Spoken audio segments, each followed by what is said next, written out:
are some of the similarities between investigating cold cases, homicides, and investigating the claims of Christianity? Okay, so in cold cases, typically, I've got a case, a notebook I open up, and some detective went out and interviewed an eyewitness. And that witness is no longer available to me because this case is 40 years old. Unfortunately, that witness is dead. Can't talk to that guy. Can't talk to the witness. And sometimes the officer who took the report is also no longer available to me. So now I've got a report in which I have no access to the witness or the report taker. Well, that's the Gospels.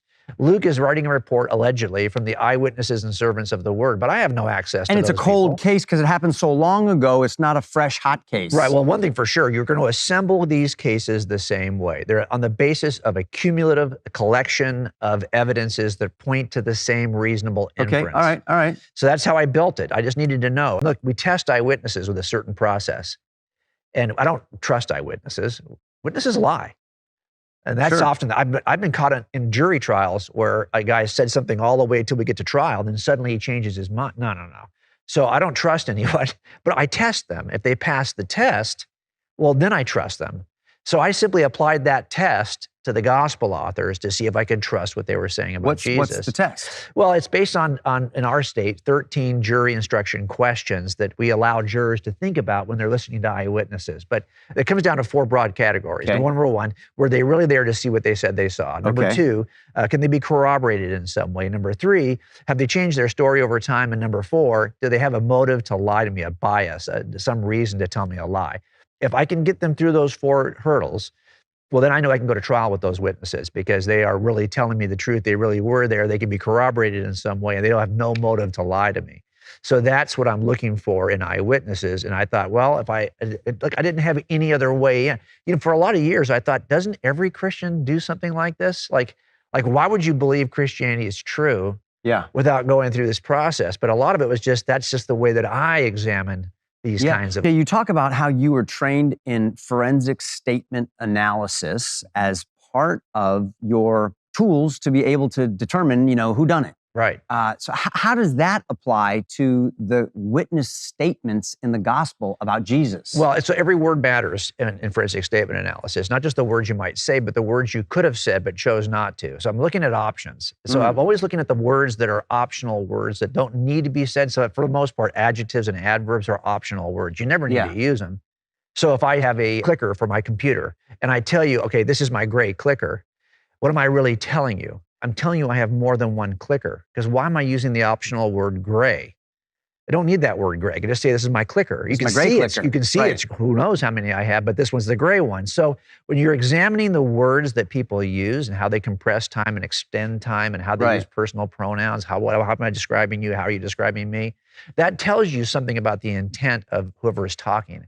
I just took that process and I applied it to the Gospels and looked for those words that would give away a perspective, perhaps, like for example, in early history, there's a church father named Papias who says that Peter was preaching in Rome and that Mark was his scribe, was sitting at his feet listening to Peter's preaching, and from that he wrote the Gospel of Mark. Okay, so I said, if that's true, I should find Peter's fingerprints in the Gospel of Mark forensically. So that was one of the very first things I started to do, is to look and see if I could trust that this was really from Peter, because who's Mark? Mark was not an eyewitness. Why should I trust? Well, maybe he's scribing for an eyewitness. Well, how would I know that? Look at it forensically. So a lot of it for me was trying to figure out, number 1, did this really happen? Are these really eyewitness accounts? Number 2, could I test them in a way to make sure they haven't had facts added or additional details added? Like, how do I know these are the same stories that they were originally there in the first century?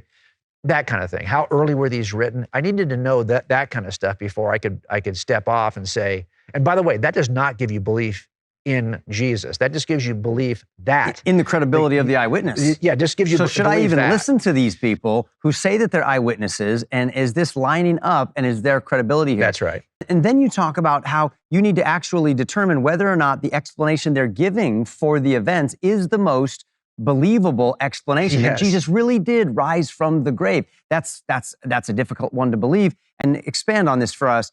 Feasibility, straightforwardness, and exhaustiveness. Yeah, okay, so this is about abductive reasoning, right? We do this for every jury. We're going to offer a version of what we think happened. And so the defense may offer a version. You've got to figure out. 2 different explanations, same facts, different explanations. That's right. So what I always say, you make 2 lists. One's a list of all the evidence, The other is a list of all the explanations. And then you're referring back and forth between your evidence and explanations, crossing out the explanations that don't really work given the evidence. I did the same thing with the resurrection. Look, there's certain data points we could look at. What do you believe is really true? The very minimal data points. Yes, that Jesus lived, that maybe he died on a cross, that people said he rose from the grave. Well, then how do I explain that phenomena? Well, there's like 7 ways to explain it, and 6 are not Christian ways. One is it's a legend. He's lying about it. He's lying about it. Church fathers later made the whole story up. Exactly. So I looked at all those and just said, okay, what makes the best sense? Now, every explanation has strengths and weaknesses. This is true even when I have the true defendant in a trial. Yes, my case is strong, but it has weaknesses. Well, this is true for even the truth. So the Christian explanation, I think, is by far the strongest, but it has a weakness. It requires a resurrection to occur. And for me, that was a step too far. I was a philosophical naturalist. I could believe all of the things in the Bible that don't require a miracle. Yeah. But once we get to miracle stuff, I'm out.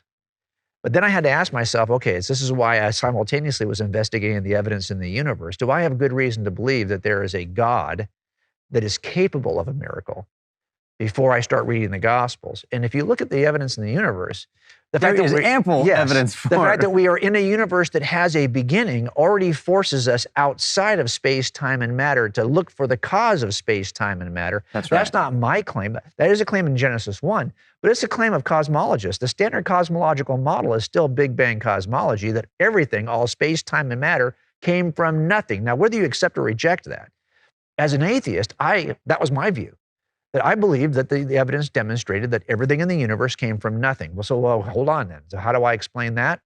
I need a cause. The only question is the cause personal or impersonal? Yeah. And if it's a personal being, then the most amazing miracle in Scripture is Genesis 1, everything from nothing. All the New Testament miracles are small potato miracles compared to Genesis 1. So I just knew I had to read that text with an open hand.